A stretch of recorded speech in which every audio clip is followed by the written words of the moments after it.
911 emergency.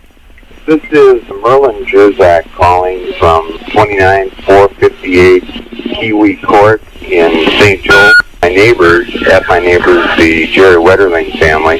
That's where you're calling? And some of their boys went down to Tom Thumb to pick up a movie, and on their way back, someone stopped them. We believe that they have one of the boys because one of the boys did not come back with them. On the fateful evening of October 22, 1989, in the quiet town of St. Joseph, Minnesota, a harrowing incident unfolded. 11-year-old Jacob Wetterling, accompanied by his 10-year-old brother Trevor and their close friend Aaron Larson, embarked on a bike ride home from a local convenience store. Tragically, their journey took an unimaginable turn when a masked man, armed with a gun, emerged ominously from the bushes. The perpetrator, after inquiring about each boy's age, inexplicably seized Jacob and commanded the remaining two to flee without daring to cast a backward glance. The questions surrounding Jacob Wetterling's disappearance haunted the community. What could have transpired that evening?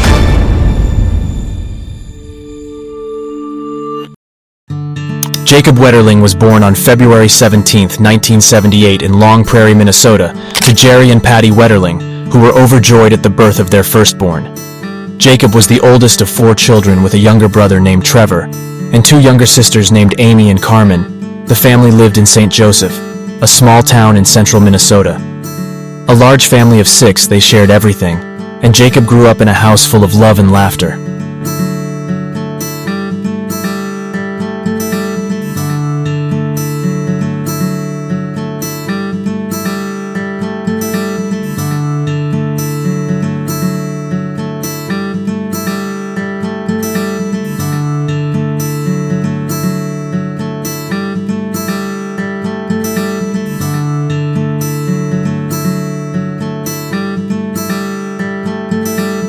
Jacob was an athletic and outgoing boy who loved sports music and animals.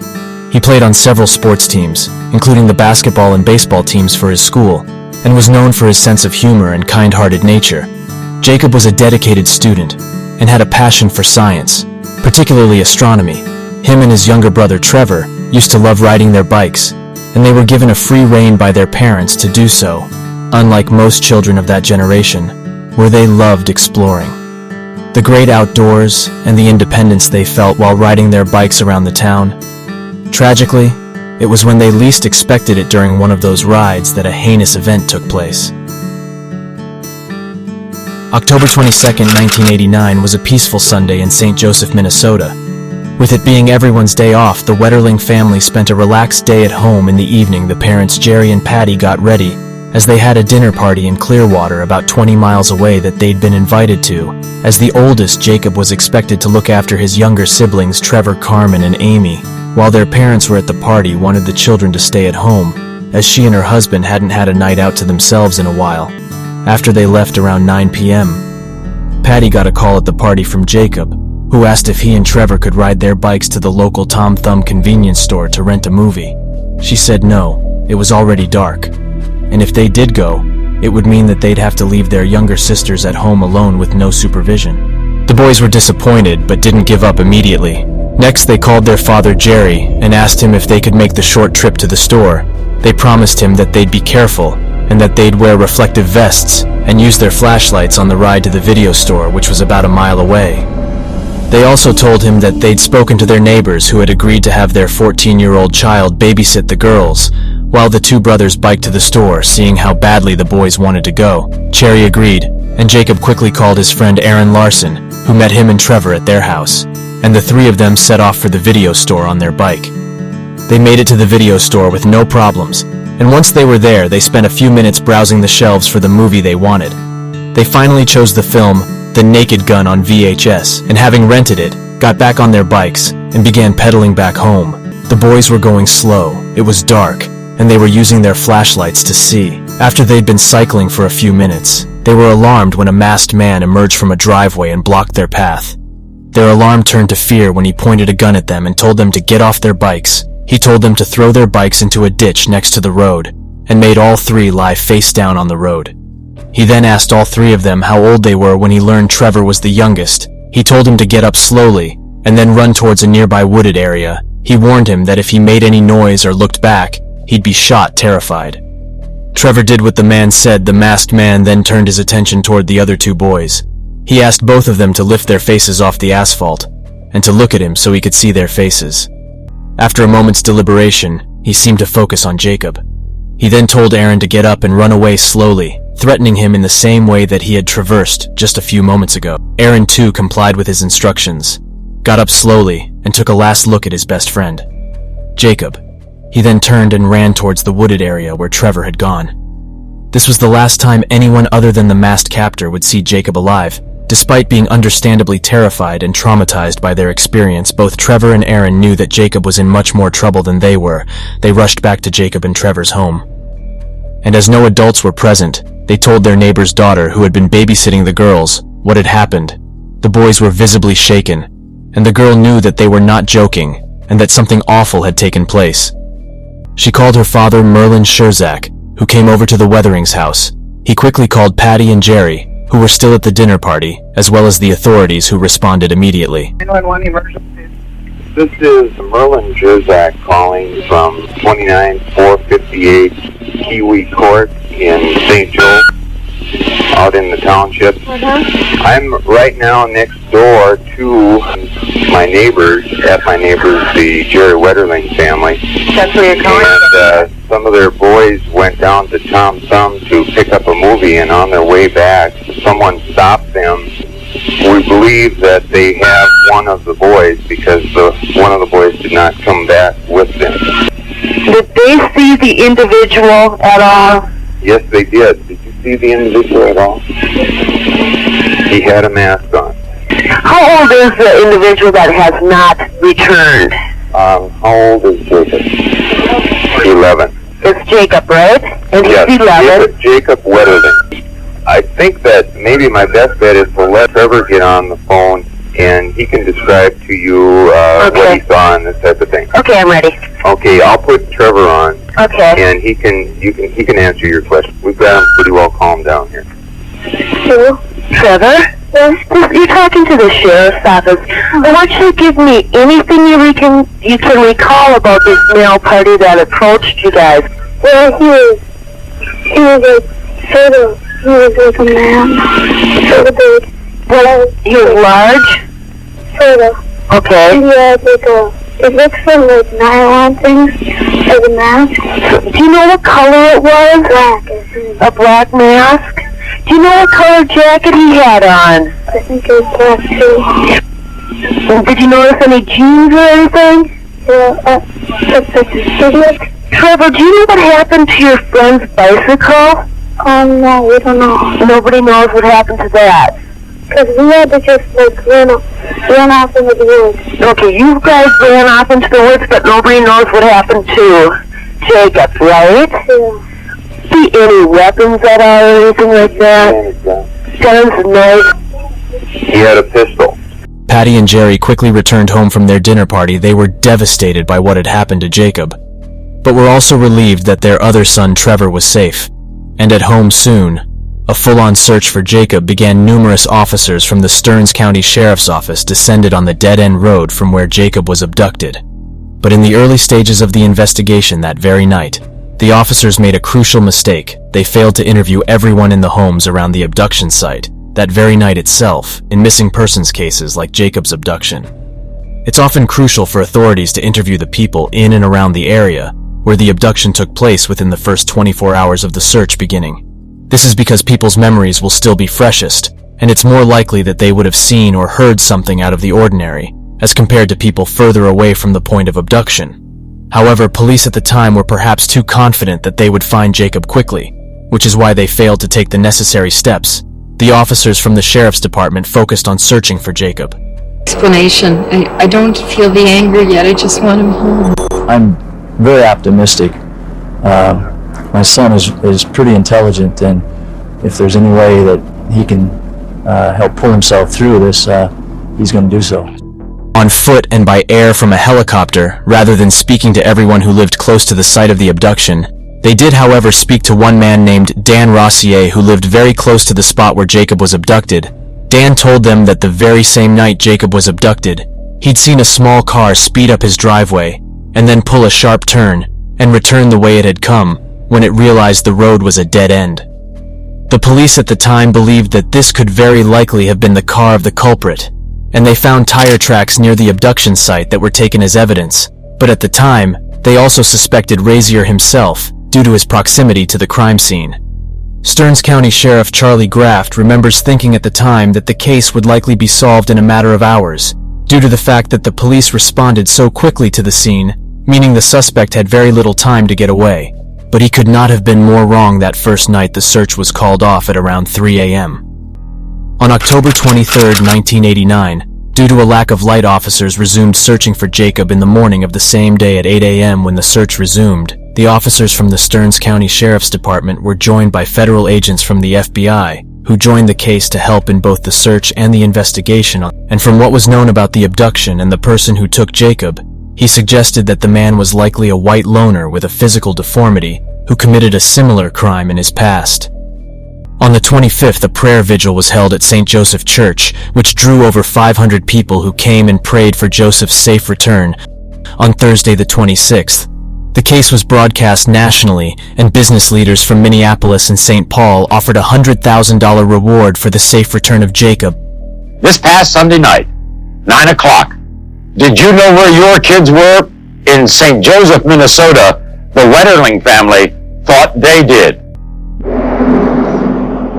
St. Joseph, Minnesota is the type of town where folks don't bother to lock the front door. A 2-hour drive north of Minneapolis-St. Paul. Here, the police chief doesn't even carry a gun. But now, everything is different. This shouldn't happen anywhere. It's the type of, it shouldn't happen anywhere. All I could think of is who would take a child away from their parents? I couldn't fathom it. Can you think of any reason anyone would want to harm your family or your son? No. The governor of the state of Minnesota said the National Guard was going to join in the search, along with the state patrol, and they'd search an area of 700 square miles around St. Joseph in the hopes of finding Jacob. The search for Jacob was one of the largest ever undertaken in the United States. The case itself received huge media coverage, and all over the country, people showed their support for the Wetterling family. In a number of ways, people wore white ribbons pinned to their shirt as a symbol. Thousands of flyers were printed and stuck in store windows, delivered in pizza boxes, and sent by mail. Radio stations across the state of Minnesota played Jacob's favorite song, along with a recorded message from his mother, Patty, in an era before the internet. These were the methods used by people to get the word out about the missing child. Hundreds of searchers volunteered to help search for the child, with many putting in 18-hour shifts. Sniffer dogs were used to try and track a scent, but with no luck by the end of the first week. On October 29th, there were over 100 agents and officers from a number of both state-level and national agencies all working on the case. Sadly, there was no trace of Jacob looking back. Many have criticized the law enforcement of that time for making the search too big too fast. Instead of creating a wide-scale manhunt that received national media attention, they should have focused on a small circle surrounding the point of abduction, and made sure to exhaustively interview all who were present there first, before moving on to a larger search. We were coming down this road here, and we were just talking right then, and then this guy just came out and he had a gun, I thought it was some kid pulling a prank on us or something, and then but it was. What's this man look like? Well, he was all in black, he had a mask on, and... You couldn't see his face? He had a nylon mask or some kind of mask. Did Jacob say anything to the man? Just his age. When you ran, did you look back? Yeah, once we got rid of him. What did you see? Nothing. No, he wasn't there anymore. In the month of November 1989, investigators released sketches on 3 different dates to the public. One on the 6th of a man seen in the Tom Thumb convenience store on the night of the abduction. They described him as glaring at customers. He was white, in his 50s, weighing 200 pounds with white hair 6 days later. On November 12th, they released 2 more sketches. One was of a man heard talking about the abduction in the Tom Thumb store 2 weeks after it took place. The other was of a man thought to have tried to abduct a boy in the Minneapolis suburb of New Brighton. They say both of these match the earlier sketch of the man seen lurking in the Tom Thumb convenience store on the night of Jacob's abduction. They received a flurry of tips from these sketches, but none panned out on November 30th. They released a composite sketch that they considered to be the most accurate of the abductor, and it combined aspects of the 3 previous sketches. Even though investigators received a number of tips from this composite sketch, none of them led anywhere concrete. On December 13th, FBI investigators spoke to Jared Sherrill, a 12-year-old victim of an assault and abduction that had taken place in January of 1989 in Cold Spring. A nearby town, investigators believed that the culprit from both these cases might be the same individual, and they met with Jared to ask him to help them create a sketch of the man who abducted him. The sketch that Jared helped them make was widely circulated and generated hundreds of new tips and added more investigators to the case. On December 16th, FBI agents interviewed a possible suspect, a man named Daniel James Heinrich, a resident of Painesville about 30 miles from St. Joseph. There had been a number of abductions and assaults against young boys in that area over the past few years, not including Jacob and Jared. But when FBI agents interviewed Heinrich, he denied any knowledge of the cases of Jacob, and Jared investigators were left scratching their heads wondering where next to search. About a month later, on January 12, 1990, they again zeroed in on Heinrich and interviewed him again. This time he provided them with his tennis shoes and samples of his body hair to test against any evidence they had 3 days later. On January 15th, Heinrich authorized investigators to take the rear tires from his blue 1982 Ford XP hatchback to test against tire tracks that they'd found at the abduction site of Jacob. The next day, on January 16th, investigators learned that Heinrich owned another car, a 1989 Mercury Topaz, till March 1989. This meant that if he had indeed abducted Jared, it would have been in this car. They gained access to this car, and when they had Jared sit in it, he told them that on a scale of 1 to 10, the vehicle was an 8 or 9, in terms of how similar it was to the car in which he was abducted a year earlier. The trail was lost and the case went cold for the Wetterling family. The entire search and investigation was a horrible ordeal. Despite the overwhelming support they received from their community and people from all over the country, they were heartbroken from the loss of their child and sibling. As more and more time passed, they slowly began to wonder if Jacob would ever return alive to them. But even in her grief, Patty Wetterling resolved that other families like hers should not have to endure the pain that she and her family had to go through to help with this. The Wetterlings announced plans to establish the Jacob Wetterling Foundation on January 16, 1990. Their mission was to educate the public about the criminals who take children, how they do it, and what each member of the community can do to stop it. Though the family were in unbelievable pain themselves, they used this pain to help others in whatever way they could. Jacob's case changed the entire landscape of U.S. laws surrounding such cases. In 1994, the federal Jacob Wetterling Act was passed. It was the time in American history that a law was passed that made it compulsory for each state to maintain a sex offender registry. This law helped countless other individuals over the years in solving the cases of their own missing children, and has left a legacy that will continue forever. But despite all they did to help others, the Wetterlings themselves still had no closure about what had happened to their beloved Jacob. They still hoped against hope that he might be alive, even though as the years passed, this hope dwindled substantially. Enter Joy Baker, a 43-year-old mom of 2, who in 2010 found herself drawn to the case of Jacob Wetterling when she got in her car one day and drove to the site of the abduction in St. Joseph. Joy had been 22 when Jacob was taken in 1989, and now that she sat there in the rural town and stared at the site, she felt like she had to find the answers, not knowing where to begin. Joy did what she knew best. She was a blogger, and on October 23, 2010, she wrote a piece on her blog titled, "Where Are You, Jacob?" dedicated to the boy who had been missing for 21 years at this time. Little did she know that this would be the start of a journey that would consume the next few years of her life and take her to places she could never have imagined from then. On one can see the road she went down as every detail was meticulously recorded on her old school blog, as she dove into the case wholeheartedly, raising questions and following every possible lead she could. She pored over archived police files and newspaper articles, trying to find even the most minute bits of information about the case, and pretty soon she found that during the original investigation, there had been a number of mistakes made. Law enforcement at the time had not followed up on credible leads. They'd mishandled evidence or sometimes completely lost it, and even failed to interview some key witnesses. Joy's research was so in-depth that one of her posts was even solely focused on the weather reports and the phases of the moon on the night of the abduction. From this, she realized that the witnesses would have found it difficult to see a car that night, because the moon wouldn't have fully risen, which meant that the abduction would have taken place in complete darkness. And as Joy continued down the road, she was on following up on whatever information she could find about the decades-old case.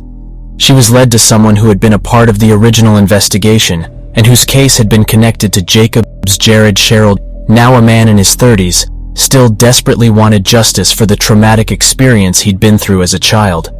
Jared and Joy began to work on the case together as a team, and the real breakthrough came. DNA profile that had been found on the sweater Jared had been wearing when he was abducted. Finally, on July 10, 2015, they found that this DNA profile could be matched to a man who was now 59 years old and who had lived in Painesville at the time of the abduction. The man was none other than Daniel James Heinrich.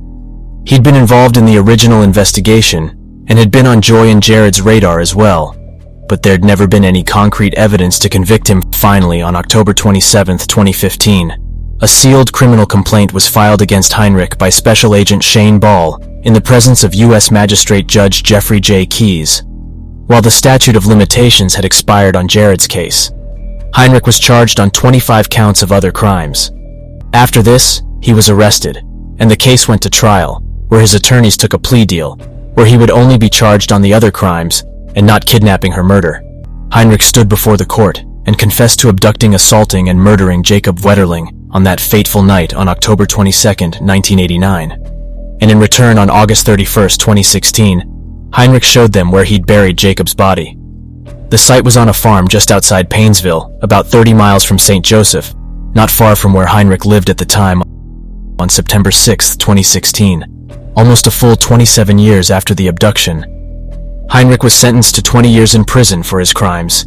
In January 2017, Heinrich was transferred to Federal Medical Center Devens, a federal prison in Massachusetts, to serve his 20-year sentence. With the recovery of Jacob's body and Heinrich's confession, the decades-long investigation into one of the most heinous crimes to ever take place in the United States came to an end. After the case was closed, Jacob's remains were returned to the Wetterling family, who were able to give him a proper burial at the St. John's Abbey Friends Cemetery in Collegeville, Stearns County, Minnesota. Joy Baker, in her efforts to help solve the case, had become close friends with a Wetterling family. Along the way, she said that she never went into the investigation for fame or credit, but she was just a mom trying to help another mom through this awful tragedy. Patty Wetterling and Joy Baker have now become lifelong friends, and even wrote a book together about their story titled Dear Jacob, a Mother's Journey of Hope. Patty herself is now a well-known figure for her work advocating for children's safety and for helping pass the Federal Wetterling Act, even though they now know for sure that their beloved Jacob is gone. His legacy lives on through the Jacob Wetterling Foundation, and the Federal Wetterling Act passed in his name. While despicable men like Heinrich will likely never be completely eradicated, the Foundation and the ACT ensure that they will not be able to get away with their crimes. And there we have it, folks. The tragic tale of Jacob Wetterling that was finally solved, after 27 years, due to the efforts of a mother who could not let the case go without finding answers for herself. But tell us, what do you think about this case? Let us know your thoughts in the comments down below.